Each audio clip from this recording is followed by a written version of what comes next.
Bonjour, bonjour, shalom, shalom à vous. Nous sommes encore heureux de nous retrouver.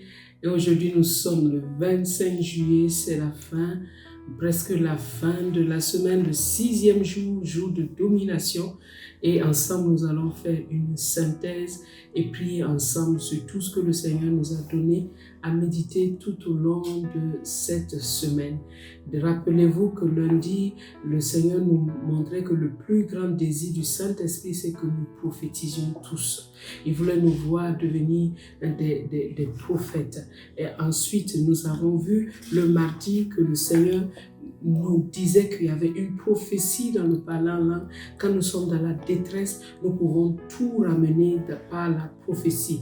Le mercredi, il nous a montré comment détecter le manque d'amour par les deux signaux que sont la recherche de la promotion personnelle ou les voies qui sont hors de celles du Saint-Esprit. Et jeudi, rappelez-vous que nous avons parlé de la révélation.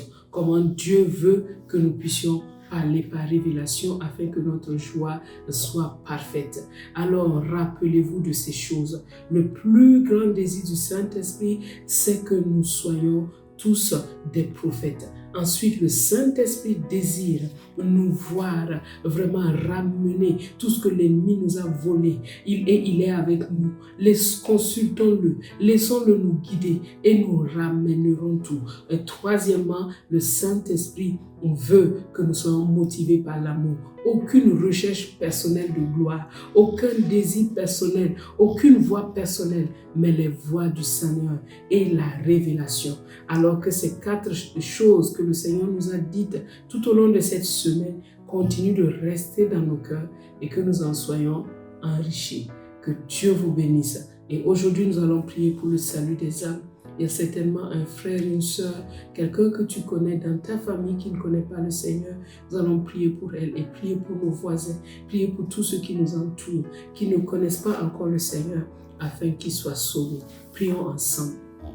Père de grâce, tu nous as demandé de prier pour les moissonneurs afin que parce que la moisson est grande.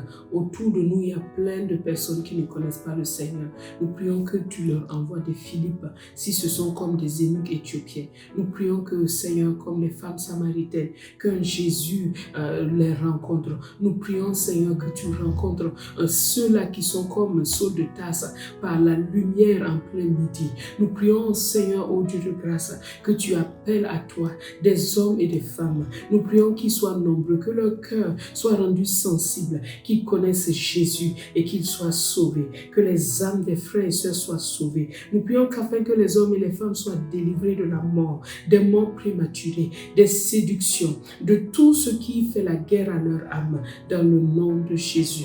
Père, nous voulons aussi te recommander le pays de la Norvège, qui est le pays pour lequel nous prions aujourd'hui, afin que dans ta grâce, tu bénisses cette nation par une vraie connaissance de toi, qu'ils te connaissent réellement et que jour après jour, ils aillent de l'avant avec toi. Dans le nom de Jésus. À toi seul soit la louange et la gloire, maintenant et à jamais, toi qui fais tout à merveille dans nos vies, au nom de Jésus. Amen. Amen.